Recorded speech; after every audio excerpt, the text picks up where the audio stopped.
La Paris Design Week a commencé ce mercredi 4 septembre. Jérôme Podgic est fondateur de la galerie éponyme, y participe pour la première fois.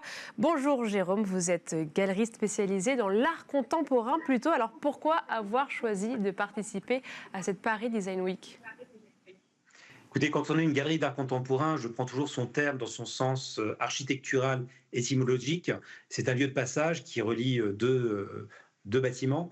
Et l'idée d'une galerie, c'est d'être un lieu où se rencontrent des univers, se rencontrent le milieu de l'art et la société.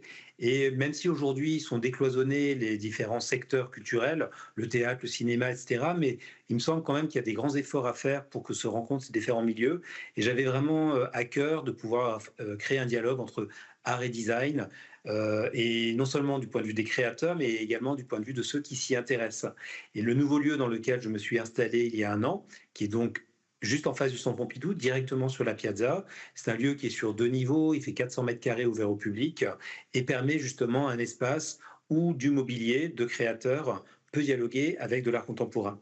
Et là, il nous a semblé que cette rentrée particulière avec le centenaire du surréalisme, qui est célébré au Centre Pompidou en face de nous, était idéal pour faire un dialogue à partir d'un ensemble exceptionnel de mobilier de Salvador Dali, qui est un artiste universellement connu, qui a fait 1000 choses, mais notamment qui a fait du mobilier, qui est né de la rencontre avec un architecte catalan, Oscar Tusquets.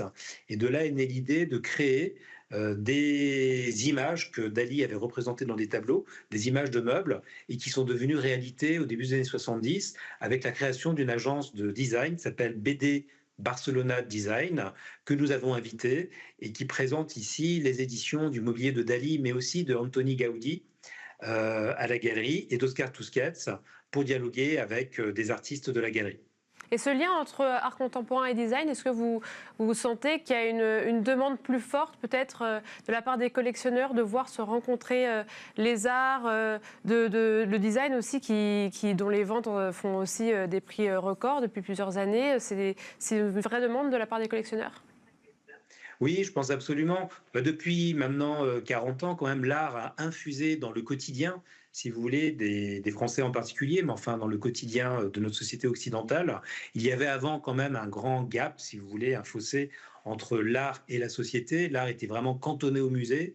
Et depuis maintenant quelques décennies, voilà, comme je disais, il s'est infusé dans les objets les plus usuels, et notamment les objets dits de design, qui sont considérés aujourd'hui vraiment comme des œuvres d'art, en tout cas des œuvres symboliques qui témoignent de l'esprit d'une époque, comme peut l'être aussi une œuvre d'art. Donc il ne s'agit pas de confondre les deux, mais on peut les mélanger, et en particulier lorsqu'il s'agit de création d'artistes, hein, et là les œuvres de Dali, qui n'était pas designer à proprement parler, mais qui a inventé des formes symboliques, et en travaillant avec des éditeurs de design, a pu leur donner une réalité tangible.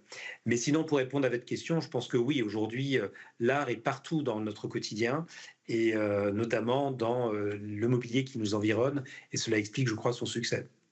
Eh bien, merci beaucoup pour votre intervention. On vous souhaite donc une très bonne semaine, 10 jours de Paris Design Week. Et tout de suite, on passe à l'interview de la semaine.